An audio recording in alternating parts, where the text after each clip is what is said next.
We got some more gliders. Went ahead, got some B and A size rocket engines. Got small boys, big boys, strap them on. Let's see if we can make this thing actually fly.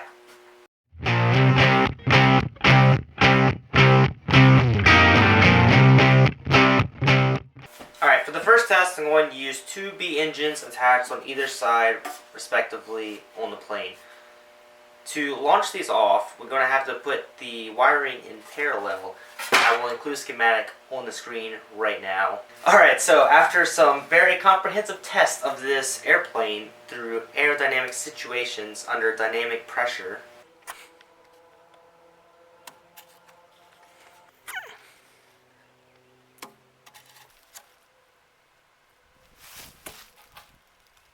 it has been concluded that this will most likely not work. Alright, so for the initial test, we're going to strap these on either side of the wing. These are B6-2 engines. I dropped down from a C from the last test because it looked like it had way too much power than what we needed. I also have A's, but we're going to wait till the next test to do that. Alright, so I have 18 gauge wire and 14 gauge wire. This will be used to connect all the wires together a little thicker. I plan on using paper clips for alligator clips, only because I only have 6 alligator clips. So, let's get soldering.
Okay, so the wires are all connected. It's just a big parallel connection. The way it works is a current will go through these wires and light the igniter, and that's what actually sets off the rocket engine.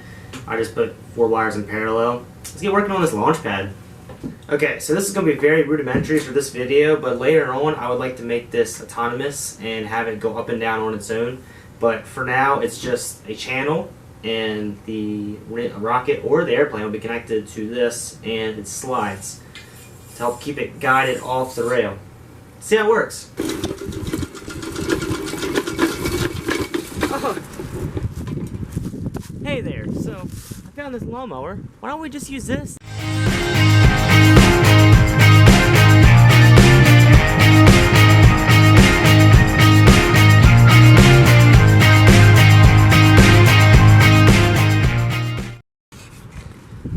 Alright, here it is, hot glued on there.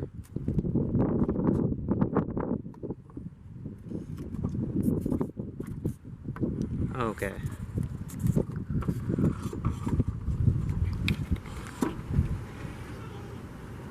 Do you ever just think to yourself, I don't know how in the world this is going to work, but if it does, I'm a genius? 'Cause this is one of those moments.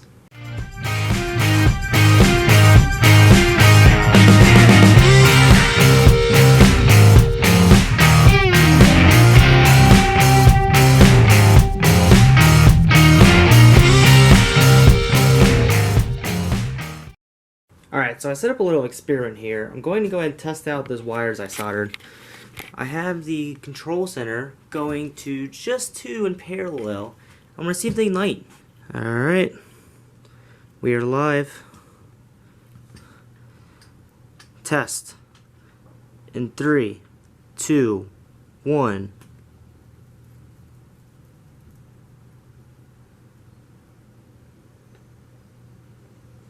Alright, so we're pretty much done. We're going to launch tomorrow. It's already dark outside and super windy.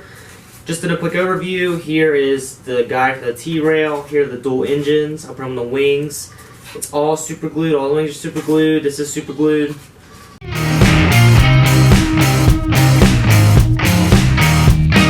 Alright, here's the final setup. It's a beautiful day.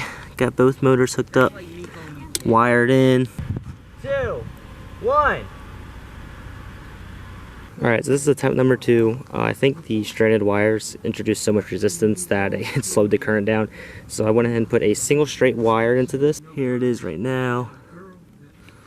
3, 2, 1.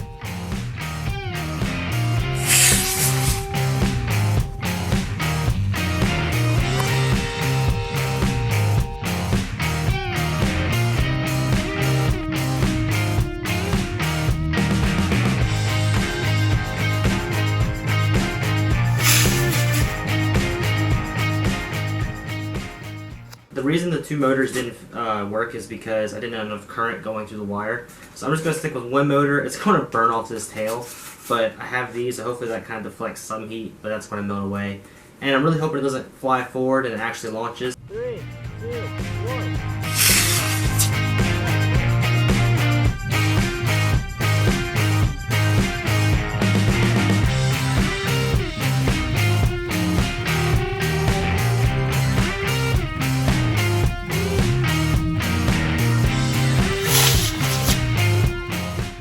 Alright, so here's the aftermath. Lessons learned. At least with the positives, the underwing actually looked like it would work really well. I need a stronger battery, more current. Don't put it on top. It just burned off the wing and it ended up pushing it straight down. So if we do this again, it's going to be on the bottom.